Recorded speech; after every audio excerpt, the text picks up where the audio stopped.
టీమిండియాకు అనుకూలంగా ఐసీసీ నిర్ణయాలు తీసుకుంటుంది. ప్యాట్ కమిన్స్ అయితే ఫైర్ అయ్యారు. ఫ్రెండ్స్, నా ఛానల్ ఫస్ట్ టైం చూస్తే సబ్స్క్రైబ్ చేసుకోండి. అలాగే వీడియో నచ్చితే ఒక లైక్ అయితే చేయండి. మీరు చేసిన ఒక్క లైక్ వల్ల నా వీడియో చాలా మంది వరకు రీచ్ అవుతుంది. అంతర్జాతీయ క్రికెట్ కౌన్సిల్ ఐసీసీపై ఆస్ట్రేలియా కెప్టెన్ ప్యాట్ కమిన్స్ ఆగ్రహం వ్యక్తం చేశాడు.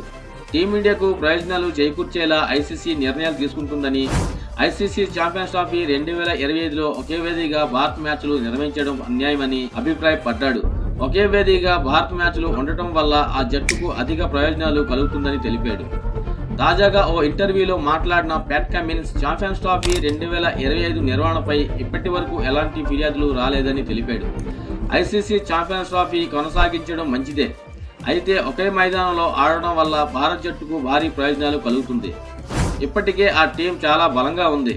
అలాంటిది ఒకే మైదానంలో అన్ని మ్యాచ్లు ఆడటంతో స్పష్టమైన అడ్వాంటేజ్ లభిస్తుంది అని తెలిపాడు. ప్రస్తుతం ప్యాట్ కమిన్స్ వ్యాఖ్యలు నెట్టింట్లో వైరల్గా మారాయి. భారత్కు చెందిన జైసానే ఐసీసీ చైర్మన్ గా బాధ్యతలు చేపట్టడంతో టీమిండియాకు అనుకూలమైన నిర్ణయాలు తీసుకుంటున్నారనే వాదనలు వినిపిస్తున్నాయి.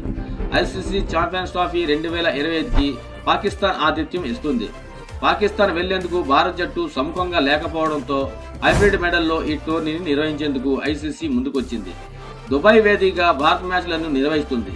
వరుసగా 2 మ్యాచ్ల్లో విజయం సాధించిన భారత్ గ్రూప్ ఏ నుంచి సెమీస్ బర్త్ ఖరారు చేసుకుంది. భారత్ సెమీఫైనల్స్ చేరిన ఆ మ్యాచ్లు కూడా దుబాయ్ వేదికగా జరగనున్నాయి.